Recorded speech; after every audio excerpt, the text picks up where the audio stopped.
గత ఉమ్మడి రాష్ట్రంలో కూడా వైఎస్ రాజశేఖర యొక్క పరిపాలన చేసినటువంటి ప్రజలు కూడా ఆ తర్వాత తనయుడు కూడా అదేవిధంగా పాలన అందిస్తానని కూడా గతంలో ప్రజలు మోసపోవడం జరిగింది.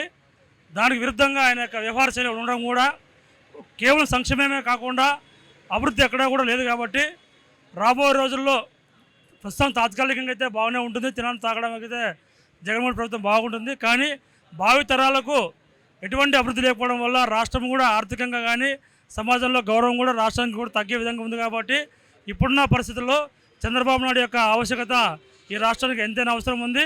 అది ఆయన కోసం కాదు, రాబోయే భవిష్యత్తు కోసం, రాబోయే తరాలకు కూడా చంద్రబాబు నాయుడు యొక్క ఆలోచనల విధానము, ఆయన యొక్క విజన్ కూడా ఈ రాష్ట్రానికి ఎంత అవసరం చెప్పేసి కూడా తెలియజేస్తున్నాం. తెలుగుదేశం పార్టీ వస్తేనే అభివృద్ధి సంక్షేమం రెండు ఉంటాయి. కాబట్టి ఆ పార్టీ వస్తేనే బాగుంటుంది. గత గవర్నమెంట్లో సంక్షేమం తప్ప ఎక్కడ అభివృద్ధి లేదు. కేవలం ప్రభుత్వ ఆస్తులను తాకట్టు పెట్టుకుంటూ సంపాదన లేకోకుండా ఎంతసేపు ఉన్నా కూడా వచ్చిన డబ్బును దానం చేయడం కన్నా అభివృద్ధి సృష్టించే నాయకుడు కావాలని చెప్పేసి ఈనాడు ప్రజాలోకం, విద్యార్థులోకం అయితేనేమి, యువత కానీ ఉద్యోగములు కూడా ప్రతి ఒక్కరూ కూడా చంద్రబాబు వైపు మొగ్గు చూపుతున్నారు. కాబట్టి రాబో రోజుల్లో కూడా ఆయన యొక్క ఆవశ్యకత కూడా ఈ రాష్ట్రానికి ఎంత అవసరం చెప్పేసి కూడా తెలియజేస్తున్నాం.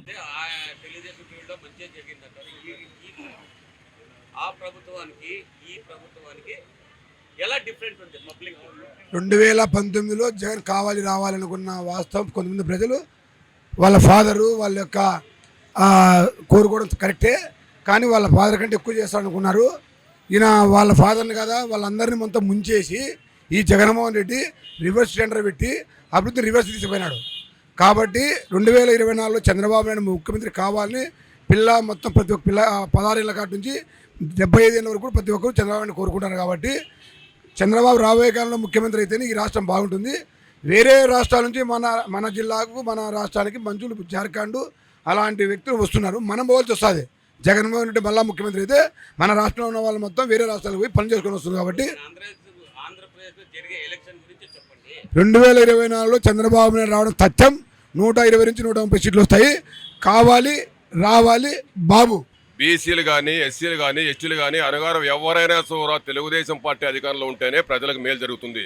సామాన్య మానవుడు కూడా ఒక ఆఫీసుకు పోయి కానీ, ఒక అధికారి దగ్గరికి పోయి కానీ పని చేసుకోవాలంటే తెలుగుదేశం పార్టీ ప్రభుత్వంలో అధికారంలోకి వస్తే ప్రజలకు న్యాయం జరుగుతుంది.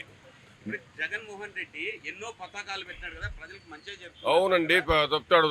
దాదాపుగా ఎక్కడి నుంటో అన్ని మన ఆస్తులన్నీ ప్రభుత్వ ఆస్తులను తాకట్టు పెట్టి 1000 కోట్లు తాకట్టు పెడుతున్నాడు, పావులా ఇస్తున్నాడు, రూపాయి వీక్కుంటున్నాడు. ఎక్కడే కానీ దాదాపుగా ఆయన 2019 నుండి 2020 ఎలక్షన్ అయ్యారు, ఇప్పుడు వస్తుంది. ఇంతవరకు కూడా ఏ గ్రామంలో పదం ఛాలెంజ్ చేస్తాం మాత్రం జగన్మోహన్ రెడ్డికి మేము ఒక్క సీసీ రోడ్డు కానీ, ఒక డ్రైనేజ్ కానీ, ఒక వీధి లైట్ కానీ ఎక్కడే కానీ వేసిన పాపన పోలేదు.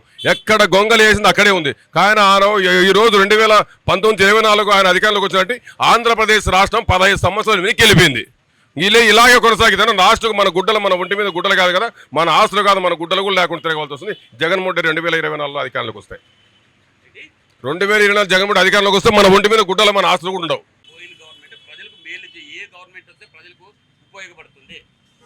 ప్రజలందరూ మన ఇప్పుడున్న ముఖ్యమంత్రిని నమ్మారు. ఎందుకంటే యువకుడు రాజశేఖర రెడ్డి బిడ్డగా మంచి చేస్తారని ప్రజలందరూ ఓట్లు వేయడం జరిగింది.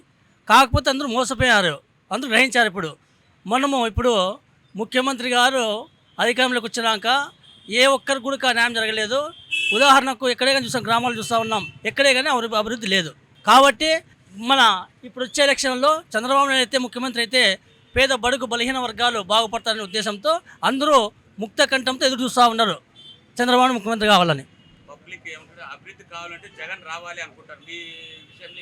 ఎక్కడే కానీ 5 సంవత్సరాలు అభివృద్ధి ఎక్కడే కానీ నోచుకోలేదు. ప్రజలందరూ గ్రహించారు. అనుభవం ఉన్న వ్యక్తి చంద్రబాబు నాయుడు అయితే ముఖ్యమంత్రి మేలని అందరూ ఎదురు చూస్తూ ఉన్నారు. Hit TV presents like, share, comment. TV వాళ్ళకు కూడా నేను ఒక సర్ప్రైజ్ ఇద్దాం అనుకుంటున్నాను. మీరు మాత్రమే జెస్సీ ఎందుకు అయ్యారు? ఇలాంటి అమ్మాయిలకి పిలవడానికి బాగుంటుంది. చందు సాయికి like you and have a జనాలకి ఒక పేరు నచ్చిందంటే దీనికి ఒక ప్రాసెస్ ఉంటుంది. ఎందుకు ప్రాసెస్? డైరెక్ట్గా వెళ్ళిపోదాం. ఏదైనా ఒకటి మర్చిపోయినావా నువ్వు? ఏం మర్చిపోయావు? ఏదో ఆ టైంకి మన సుడి బాగుంటే ఎవరన్నా చూపిస్తే రాయగలం కానీ డోర్ టు డోర్ సేల్స్ చేసేవాళ్ళు. శారీ వస్తుంది కదా, శారీలో వెనకాల కట్టుకుని అమ్మా నీ వెన్నెల